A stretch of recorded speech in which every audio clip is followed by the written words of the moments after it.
Türkiye'de 2017'de milyon barajını zorlayan toplam otomobil satış grafiği 2018 ve 2019'da ciddi şekilde düştü ve 2010'ların son senesinde ülkemizde toplamda 479.060 adede geriledi.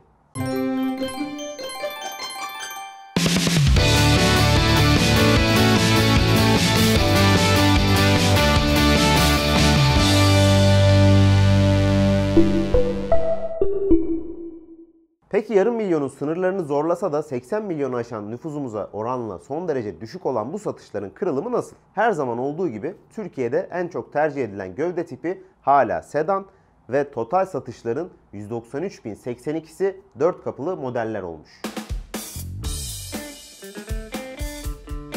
Petronas'la Bilgin Olsun'un bu bölümünde 2019'un en çok satan sedan modellerine bir göz atacağız. Aslında Mercedes'in D segmenti sedanın önünde 2 Skoda modeli var ve bunlardan biri ilk 10'da, diğeri de 11. sıradaydı. Fakat Çekyalı modeller teknik olarak liftback yani hatchback olduğu için kendilerini sıralamadan düşürdük. Bu sayede C serisi 4289 adetle Türkiye'nin 2019'da en çok satan sedan listesine 10. sıradan giriş yaptı. Binek otomobil satışlarını lider kapatan Renault'un B segmenti temsilcisi Sembol, markanın en çok satan 3. modeli. Ancak genel tabloda kendisine 9. sırada yer buldu. 4354 mm'lik uzunluğuyla listenin en kısa modeli olan Sembol, 09 TC ve 1.5 Blue DCI motor seçenekleriyle sunuluyor. Yakalanan satış adedi ise 5948 adet. B segmenti sedan rekabetinde liderle ikinci Renault Sembol'ün arasına 2018'de satışa sunulan 4. nesil Focus'un sedan versiyonu geldi. Geçtiğimiz sene 6601 adet satan ve C segmentindeki 4 kapılı modeller arasında kendisine 6. sırada yer bulan Focus, toplam sedan satışlarında önüne bir B, bir de D segmenti üyesi almış. Bu şekilde de kendisinin sırası 8.lik oldu. Boyu 4,5 metreden kısa olan sedanlar arasındaki rekabetten lider olarak çıkan Peugeot 301, Focus'tan sadece 17 adet fazla sattı. 2019'da 6618 yeni müşteriye ulaşan Peugeot modeli bu şekilde en çok satan sedan listesinde 7. sırayı kaptı. Aslında normal koşullarda buraya Skoda Octavia 6811 adetle yerleşebiliyordu. Ancak dediğimiz gibi liftback'ler sedan sayılmıyor. En çok satan 5. C sedan olan Opel Astra sedan aslında listenin en yaşlı otomobili. Zira K kodlu yeni Astra nesli 2016'dan beridir ülkemizde. Fakat jenerasyon değişimi sedana henüz uğramadı ve uğramayacaktır. Emektar 4 kapılı 2019 boyunca 6829 adet satarak kendisini 6. sıraya taşıdı.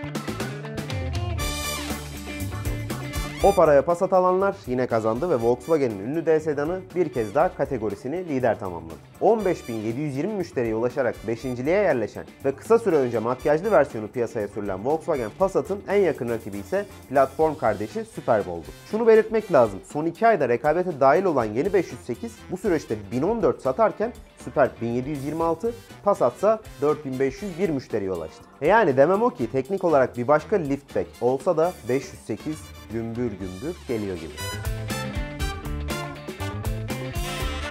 Listenin 2 Japon'undan birisi geçen yıla göre bir sıra gerileyen Honda Civic Sedan, toplamda satılan Civic'lerin de %95.94'ünü oluşturuyor. Makyajlı versiyonunu Bodrum'da incelediğimiz otomobil bolca motor ve donanım seçeneğiyle piyasada yer alıyor ve 2019 içerisinde 17.246 adet sattı. Yeni nesille beraber hibrit motor seçeneğine de kavuşan ve 2019 Türkiye'de yılın otomobili seçilen Toyota Corolla, hibrit teşviğinin de getirdiği rüzgarla birlikte 19.146 adet satarak kendisine 3. sırada yer buldu. Gümüş madalya son yıllarda olduğu gibi bir kez daha Renault Megane sedanın oldu. Satılan Megane'ların %96.56'sını oluşturan Megane sedan 2019'da en büyük rakibinden ciddi fark yiyerek biraz şaşırtsa da özellikle filo satışları sayesinde ikinciliği kimseye kaptırmadı. 22.414 adet satan Megane sedan liderin yarısından da az müşteriye ulaşmış durumda. En yakın rakibi Renault Megane sedanın 2.34 katı kadar satan Fiat Egea bir kez daha hem sedan hem de genel olarak otomobil kategorisinde Türkiye'nin en çok satan modeli oldu. Hatchback ve Station türevlerine sadece %5.83'lük bir oran bırakan Fiat Egea sedan, bolca motor ve donanım seçeneğinin yanı sıra kiralama şirketlerinin de tercih olarak son yıllarda yakaladığı ivmeyi 2019'a da taşıdı. Petronas'la Bilgin Olsun'un bir bölümünün daha sonuna geldik. 2018'e göre %23'lük bir daralmayı temsil eden 2019 Türkiye otomobil ve hafif ticari pazarında 387.256 olarak gerçekleşen otomobil pazarının %49.85'ini oluşturan sedan rekabetinde durum buydu. 2020'de sizce sıralamada ciddi bir değişim görecek miyiz? Pazarın artık %25.44'üne hakim olan SUV'ler bu modellerden daha çok satış çalmayı başaracak. Tüm bu soruların cevabını artık önümüzdeki yıl vereceğiz. O zamana kadar kanalımıza abone olup zili açmayı ve bizleri sosyal medya hesaplarımızdan takip etmeyi unutmuyorsunuz. Yoksa